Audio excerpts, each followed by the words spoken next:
ಎಲ್ರಿಗೂ ನಮಸ್ಕಾರ. Welcome back to Uttam Properties. ಸ್ನೇಹಿತರೆ, ನಾನಿವತ್ತೊಂದು ಜಮೀನ್ ಹತ್ರ ಹೋಗ್ತಾ ಇದ್ದೀನಿ. ಈ ಜಮೀನು ಬಂದು ಟೋಟಲ್ ಆಗಿ 8 ಎಕರೆ 27 ಗುಂಟೆ ಇರುವಂಥ ಒಂದು ಖಾಲಿ ಜಮೀನು. ನೀವಿಲ್ಲಿ ನೋಡ್ತಾ ಇದ್ರಲ್ವಾ, ಇದು ನಕಾಶೆ ರೋಡು. ಈ ಜಮೀನಿಗೆ ನಾವು ತಾರ್ ರೋಡಿಂದ ನಕಾಶೆ ರೋಡ್ ಮುಖಾಂತರ ಬಂದು ಈ ಜಮೀನಿಗೆ ಸೇರ್ಕೋಬೇಕಾಗತ್ತೆ. ನಕಾಶೆ ರೋಡು ಚೆನ್ನಾಗಿದೆ. ಇದು ತಾರ್ ರೋಡಿಂದ ಕೇವಲ ಒಂದು 600 ಮೀಟ್ರು ನಾವು ದೂರ ಬಂದರೆ ಈ ಜಮೀನು ಸಿಗುತ್ತೆ. ಈ ಜಮೀನು ಬಂದು ನಾನು ಅವಾಗಲೇ ಹೇಳ್ದಂಗೆ ಟೋಟಲ್ ಆಗಿ 8 ಎಕರೆ 27 ಗುಂಟೆ ಇರುವಂಥ ಒಂದು ಕೃಷಿ ಭೂಮಿ. ಇದು ಬೆಂಗಳೂರಿಂದ ಕೇವಲ 180 ಕಿಲೋಮೀಟರ್ ಆಗುತ್ತೆ. ಈ ಜಮೀನಿಗೆ ನಿಯರ್ ಬೈ ಸಿಟಿ ಬಂದು ಹಿರಿಯೂರು, ಚಿತ್ರದುರ್ಗ, ಚಳ್ಳಕೆರೆ, ಶಿರಾ ಹಾಗೆ ಬೆಂಗಳೂರು ರೂಟ್ಗೆ ಹೋಗುವ ಮಾರ್ಗದಲ್ಲಿ ಇದು ಸಿಗುತ್ತೆ. ನೋಡ್ರಿ, ನೀವಿಲ್ಲಿ ನೋಡ್ತಾ ಇದ್ರಲ್ವಾ, ಇದೇ ಜಮೀನು ತುಂಬ ಚೆನ್ನಾಗಿದೆ. ಇದು ಫ್ಲಾಟ್ ಆಗಿದೆ ಜಮೀನು, ತಗ್ಗು ದಿಬ್ಬ ಆ ಥರ ಏನೂ ಇಲ್ಲ. ಜಮೀನಿಂದು ಅಗಲ ಮತ್ತು ಉದ್ದ ಎರಡೂ ಜಾಸ್ತಿ ಇದೆ. ಇದು ವಿಲೇಜಿಂದ ಕೇವಲ 2 ಕಿಲೋಮೀಟರ್ ಆಗುತ್ತೆ. ಹಾಗೆ ನ್ಯಾಷನಲ್ ಹೈವೇ ಅಂದರೆ ಚಿತ್ರದುರ್ಗದಿಂದ ಬೆಂಗಳೂರಿಗೆ ಹೋಗೋ ಮಾರ್ಗ ಅಂತ ಹೇಳ್ತೀವಲ್ಲ, ಸೊ ಅಲ್ಲಿಂದ ಕೇವಲ 2 ಕಿಲೋಮೀಟರ್ ಆಗುತ್ತೆ. ಹಾಗೆ ತಾರ್ ರೋಡಿಂದ ಈ ಜಮೀನಿಗೆ ಕೇವಲ ಒಂದು 600 ಮೀಟರ್ ದೂರ.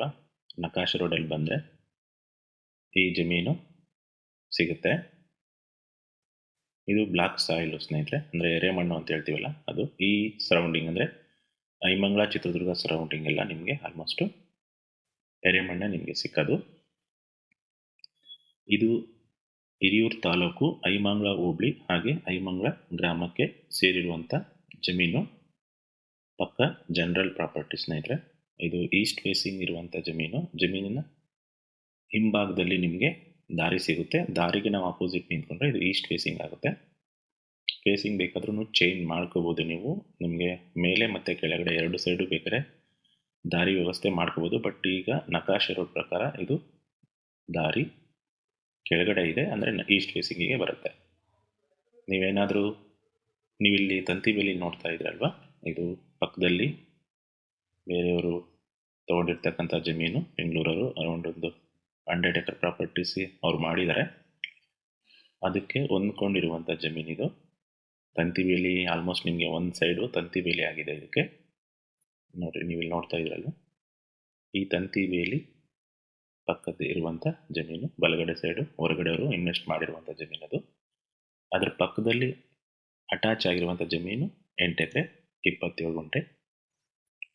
ಈ ಜಮೀನು ನೀವು ಇನ್ವೆಸ್ಟ್ಮೆಂಟ್ ಪರ್ಪಸ್ಸಲ್ಲಿ ಹಾಕಿದ್ರೂ ನೋಡ್ಬೋದು, ಅಥವಾ ಕಮರ್ಷಿಯಲ್ ಆಗಿ ಏನಾದರೂ ನೀವು ಬೆಳೆ ಬೆಳಿತೀವಿ ಅಂದರೆ ತುಂಬ ಚೆನ್ನಾಗಿರುತ್ತೆ. ಇದು ವಿಲೇಜಿಂದ ಹಾಗೆ ನ್ಯಾಷನಲ್ ಹೈವೇಯಿಂದ ಪೌಲ್ಟ್ರಿ ಫಾರ್ಮ್ ಮಾಡಲಿಕ್ಕೆ ಮಾಡಿಸಿರುವಂಥ ಜಮೀನಿದು. ಯಾರಾದರೂ ಕಮರ್ಷಿಯಲ್ ಆಗಿ ನೀವು ಲೇಯರಿಂಗ್ ಫಾರ್ಮಿಂಗ್ ಅಥವಾ ಮೀಟ್ ಫಾರ್ಮಿಂಗ್, ಪೌಲ್ಟ್ರಿ ಫಾರ್ಮಿಂಗ್ ಏನಾದರೂ ಮಾಡ್ತೀವಿ ಅನ್ನೋರಿಗೆ ಈ ಜಮೀನು ತುಂಬ ಚೆನ್ನಾಗಿದೆ. ಈ ಜಮೀನಿನ ಬಲಗಡೆನೂ ಹೊರಗಡೆಯವರು ಸುಮಾರು ಜನ ತೊಗೊಂಡಿದ್ದಾರೆ. ಇಲ್ಲಿ ಅರೌಂಡ್ 100 ಎಕರ್ಸ್ ಪ್ರಾಪರ್ಟಿ ಸೇಲ್ ಆಗಿದೆ.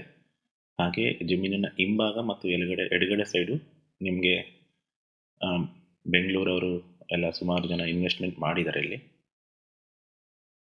ಇದು 8 ಎಕರೆ 27 ಗುಂಟೆ ಸೇಲ್ಗಿದೆ. ಜನರಲ್ ಪ್ರಾಪರ್ಟಿ, ಡಾಕ್ಯುಮೆಂಟ್ಸ್ ಎಲ್ಲ ಕ್ಲಿಯರ್ ಆಗಿದೆ. ಸಿಂಗಲ್ ಪಾಣಿ, ದಾರಿದು ಏನೂ ಸಮಸ್ಯೆ ಇಲ್ಲ. ಬೋರ್ ಹಾಕೋಬೇಕಾಗುತ್ತೆ ಸ್ನೇಹಿತರೆ. ಇದು ಖಾಲಿ ಜಮೀನು ಆಗಿರೋದ್ರಿಂದ ನೀರಿನ ವ್ಯವಸ್ಥೆ ಮತ್ತು TC ವ್ಯವಸ್ಥೆ, ಫೆನ್ಸಿಂಗ್ ಮಾಡಿಕೊಂಡು ನೀವು ಕೃಷಿ ಚಟುವಟಿಕೆಗಳನ್ನ ಸ್ಟಾರ್ಟ್ ಮಾಡ್ಕೋಬೋದು. ಕಮರ್ಷಿಯಲ್ ಆಗಿ ನೀವು ಯಾರಾದರೂ ದೊಡ್ಡದಾಗಿ ಒಂದು 9 ರಿಂದ 10 ಎಕರೆ ಜಮೀನಲ್ಲಿ ನಾವು ಒಂದು ಒಳ್ಳೆ ತೋಟನ ಕಮರ್ಷಿಯಲ್ ಆಗಿ ಏನಾದರೂ ಮಾಡಬೇಕು ಅನ್ನೋರಿಗೆ ಇದೊಂದು ಒಳ್ಳೆ ಜಮೀನು. ಭೂಮಿ ಚೆನ್ನಾಗಿದೆ. ನಿಮ್ಗೆ ಯಾರಿಗಾದರೂ ಇಂಟ್ರೆಸ್ಟ್ ಇದ್ದರೆ ನನಗೆ ನೀವು ಕಾಂಟ್ಯಾಕ್ಟ್ ಮಾಡ್ಬೋದು. ಇನ್ನು ಈ ಜಮೀನಿನ ಬೆಲೆ ಬಂದು ಸ್ನೇಹಿತರೆ 1 ಎಕರೆಗೆ 25 ಲಕ್ಷ ಹೇಳ್ತಿದ್ದಾರೆ. ವ್ಯಾಪಾರಕ್ಕೆ ಕೂತ್ಕೊಂಡಾಗ ಸ್ವಲ್ಪ ನೆಗೋಷಿಯಬಲ್ ಮಾಡ್ತೀವಿ ಅಂತ ಹೇಳಿದ್ದಾರೆ. ಇಲ್ಲೆಲ್ಲ 22-23 ಲಕ್ಷ ಈ ರೇಂಜಲ್ಲಿ ಜಮೀನುಗಳು ವ್ಯಾಪಾರ ಆಗಿದೆ. ನಿಮ್ಗೆ ಯಾರಿಗಾದರೂ ಇಂಟ್ರೆಸ್ಟ್ ಇದ್ದರೆ ನನಗೆ ನೀವು ಕಾಂಟ್ಯಾಕ್ಟ್ ಮಾಡ್ಬೋದು. ಮತ್ತೊಂದು ವಿಡಿಯೋ ಜೊತೆಗೆ ಸಿಗೋಣ ಸ್ನೇಹಿತರೆ. ಅಲ್ಲಿವರೆಗೂ ಟೇಕ್ ಕೇರ್.